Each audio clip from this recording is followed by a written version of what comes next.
Reciban un franciscano saludo de paz y bien. Bienvenidos nuevamente al Diplomado en Narrativas Pedagógicas, una experiencia docente. Hoy vamos a sostener una conversación entre politólogos a propósito del enfoque diferencial y su campo de aplicación en todo lo que tiene que ver con el ámbito pedagógico, específicamente en el proyecto de educación media fortalecida.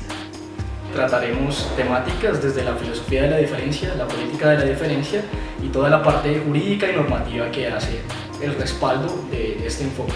Además de ello, desembocaremos finalmente en todo lo que tiene que ver con este enfoque diferencial aplicado al aula y la connotación pedagógica que requiere.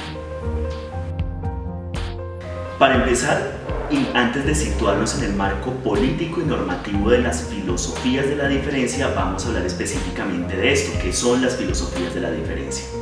Recordemos que el proyecto moderno, que arranca con una idea políticamente burguesa, que tiene un modelo económico que es liberal, el proyecto moderno homogeniza a nivel global la idea de un mercado moderno, capaz de resolver todas las complejidades de la vida cotidiana, un mercado que le apunta a ser casi que la panacea y un milagro que resuelve todas las contradicciones humanas.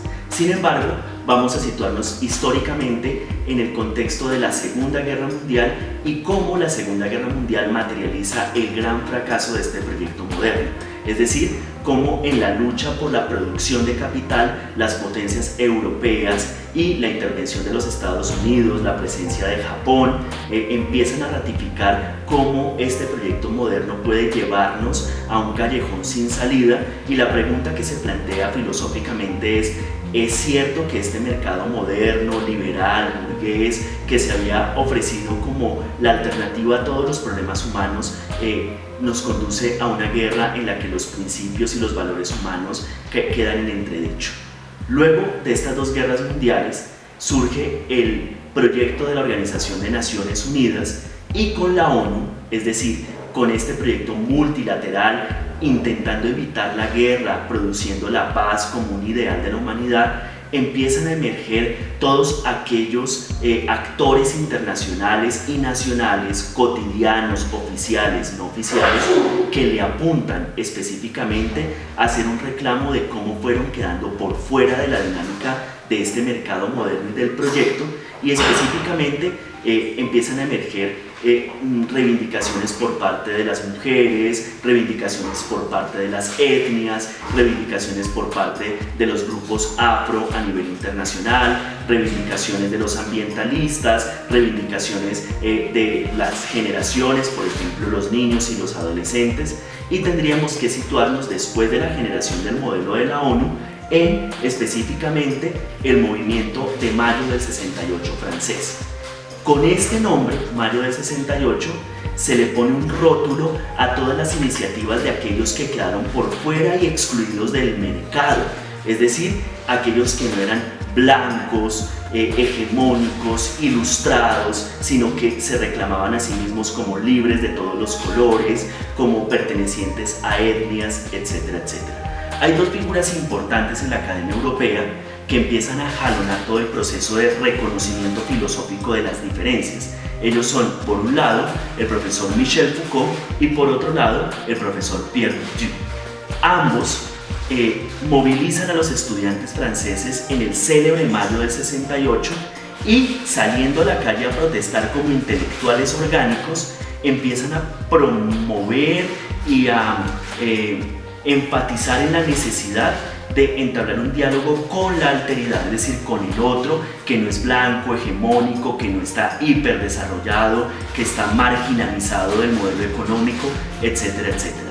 El movimiento de mayo del 68, con estos dos intelectuales, va a tener una figura central y polémica, que es la figura de Frantz Fanon. Frantz Fanon es un intelectual de origen afro que nace en Martinica y que reivindican los derechos del poder negro, que después se van a ratificar en el movimiento de Martin Luther King en los Estados Unidos, en el movimiento de Malcolm X, pero a grandes rasgos las filosofías de la diferencia le apuntan a poner en igualdad de condiciones el debate político sobre lo que significa ser distinto a un modelo hegemónico global. Estas filosofías de la diferencia se concatenan como tal en una premisa o una frase que alude todo lo recogido anteriormente. Y esta frase básicamente es pluralidad en la diversidad, o normatizar y volver jurídico todo este concepto de la alteridad. ¿De qué se trata esta apuesta? A partir de esos movimientos, tanto sociales como la apuesta filosófica, académica y epistemológica que se tiene a través de la diferencia, se empiezan a generar con toda la plataforma política que va a tener la ONU unos derechos denominados derechos de tercera y cuarta generación. Estos derechos de tercera generación básicamente van a contener y van a vislumbrar la subjetividad, la identidad propia o la identidad común de facciones, de grupos culturales, folclóricos, étnicos, la identidad de género, ¿sí? Y ello va a generar que esta apuesta de estos derechos de tercera y cuarta generación se incluyan en el marco normativo de la mayoría, sino bien todos los estados contemporáneos y democráticos.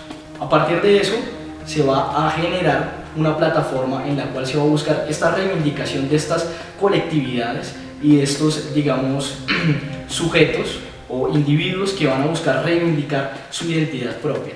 A partir de eso, los estados van a incluir tanto políticas como marcos normativos para aludir este proceso. Enfáticamente en Colombia podemos decir que con la Constituyente de 1991 se hace una incursión en todo lo que tiene que ver con la reivindicación de ciertos grupos socioculturales que en el pasado estaban, digamos, alienados o en el olvido. Hablamos de comunidades afros, raizales, comunidades étnicas tales como las comunidades gitanas o rom, las identidades o grupos, digamos, que tienen una categoría de género distinta, la comunidad LGTBI, que actualmente tiene, digamos, una gran relevancia en lo que tiene que ver en los avances normativos y jurídicos de Colombia. A través de eso, el Estado colombiano, y además de los avances que ha tenido la Constituyente de 1991 y las incursiones posteriores, se van a dar una serie de políticas, no solamente unas políticas, digamos, en marco macro, sino también unas políticas locales, digamos, o más bien políticas públicas que van a buscar reivindicar estos derechos a través de un ejercicio de deliberación y participación.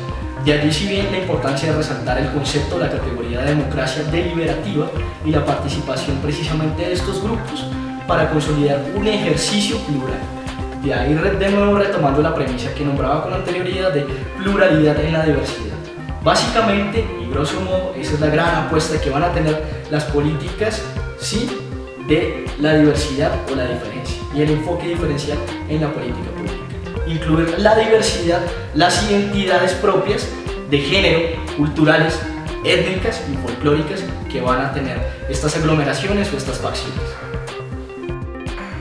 Entonces, como lo ha señalado Sebastián Camilo, esta filosofía de la diferencia, que es el respeto por la alteridad, se materializa en normas y políticas públicas de defensa de esta diversidad, de esta pluralidad, de esta diversidad en la unidad, que no se pueden sintetizar en fórmulas morales como la tolerancia al otro. Si nos ponemos muy rigurosos académicamente, tolerar al otro es tolerar lo que no se soporta. Realmente, la política de la diferencia le apunta no a tolerar al otro, sino a integrar al otro. Es decir, vincularlo plenamente en la toma de decisiones de todos los procesos que lo afectan. ¿Cómo se materializa esto en el aula? Pues tenemos un reto grande en el distrito, y es cómo lograr que podamos vivir juntos en el aula. Cómo lograr que quien viene con una ascendencia afro, que es distinto, pero aquel que tiene unas orientaciones sexuales muy particulares, pero aquella mujer que en la historia contemporánea quedó relegada, tenga una voz propia y un protagonismo, y cómo logramos que el maestro esté atento al reconocimiento de esas diferencias, no solo para integrarlas, sino para generar ámbitos pedagógicos en los que la integración sea efectiva. Por eso el enfoque diferencial es de obligatorio cumplimiento y no está sujeto a comprensiones individuales. Es imperante y ineludible en un Estado social de derecho como es Colombia. La pregunta sigue siendo, ¿cómo podemos vivir juntos? Bienvenido al enfoque diferencial en la media fortalecida. Bienvenidos.